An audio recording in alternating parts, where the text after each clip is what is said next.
13 अक्टूबर 2013 Australia 72 रनों से match जीत जाती है और यहीं से शुरू होती है उस ऐतिहासिक मैच की कहानी। हर एक मैच में एक कहानी होती है और हर एक मैच का एक अलग रोमांच होता है, लेकिन उस मैच में टीम इंडिया का भविष्य छुपा था। सीरीज का पहला मैच हार चुकी टीम इंडिया अब अपने ही घर में अपना चेहरा छुपा रही थी।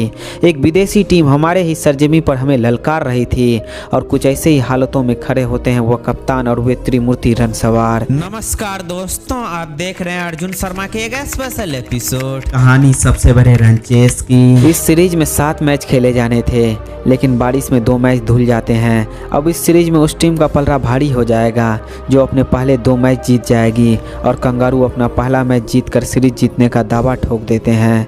अब इंडिया को अपने ही घर में अपनी साख बचानी थी। 16 अक्टूबर 2013 को जयपुर का ये मैदान उस ऐतिहासिक दिन का गवाही बनने वाला था। यही वो मैदान था जहां दूसरा ओडीआई मैच खेला गया। पहले मैच की तरह इस मैच में भी तय था, अगर आप टॉस हार जाते हो तो आपको एक बड़े से लक्ष्य का पीछा करना होगा और इन्हीं हालतों में कप्तान महेंद्र सिंह धोनी टॉस हार जाते हैं।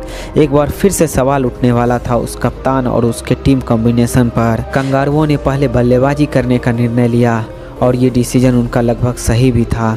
ऑस्ट्रेलियाई ओपनर आरोन फिंच और फिलिप ह्यूज ने पहले विकेट के लिए 74 रन जोड़ डाले। उसके बाद शेन वाटसन ने मोर्चा संभाला और 59 रनों की बेधड़क पारी खेली। पहले मैच की तरह इस मैच में भी ऑस्ट्रेलियन बल्लेबाज भारतीय गेंदबाजों पर हावी थे।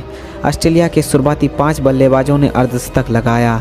बेली ने 50 गेंदों में 92 रनों की पारी खेली तो मैक्सवेल ने 32 गेंदों में 53 रन बनाए। इस प्रकार इंडियन गेंदबाज कंगारुओं के सामने पानी मांग रहे थे। इन दोनों के विस्फोटक बल्लेबाजी के कारण ऑस्ट्रेलिया 50 ओवर में 359 रन बनाए। उस दिन ना तो भुवनेश्वर की स्विंग दिख रही थी, ना अश्विन की स्पिन, ना ही विनय में धार थी और ना ही ईशांत की बाउंसर। जो गेंद थामता था वही रन लुटाता था।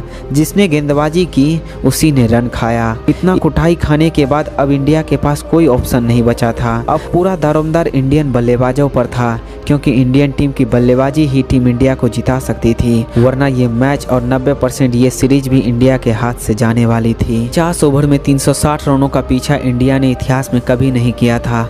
इस रिकॉर्ड को सुनकर कंगारुओं का सीना और भी चौड़ा था और इसी रिकॉर्ड को देखकर कंगारू क्रिकेट के मैदान में उछल रहे थे। लेकिन कंगारू भूल चुके थे इतिहास बदलने के लिए ही होता है।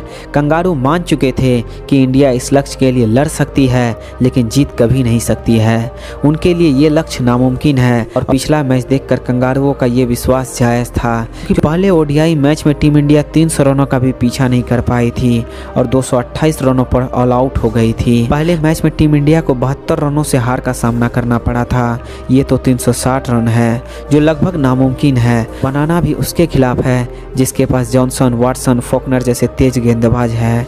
लेकिन कंगारू भूल चुके थे ये इंडिया है, यहाँ अतिथि देव के समान होते हैं और जब अतिथि हमारे धरती पर राज करने लगते हैं हम तो सम्मान को छोड़कर पहले समाधान खोजते हैं। इस लक्ष्य का पीछा करने उतरी टीम इंडिया सिर्फ और सिर्फ अपने साख और सम्मान के लिए खेल रही थी।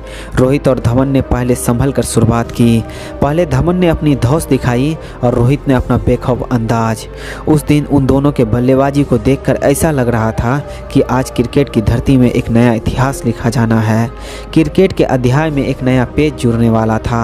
दोनों ने बल्लेबाजी करते हुए पहले विकेट के लिए 26 ओवर में 176 रन जोड़ डाले। शिखर अपने शतक से महज 5 रन से चूक जाते हैं और 95 रन बनाकर फॉकनर का शिकार हो जाते हैं। उन्होंने महज 86 गेंदों में ही 95 रनों की पारी खेली। धवन के विकेट के बाद कंगारू चैन की सांस लेने लगते हैं, लेकिन उस दिन उसको कहाँ पता था कि वो आज सांस लेने के लिए तरस जाएंगे।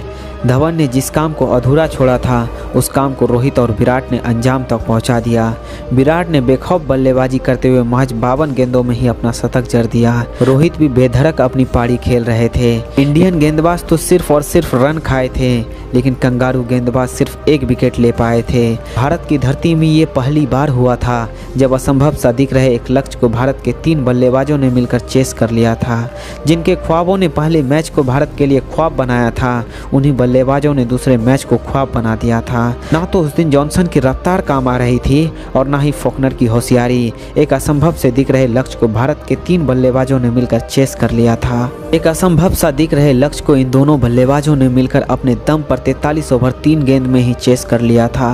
विराट ने अपनी इस पारी के दौरान 8 चौके और 7 छक्के लगाए थे।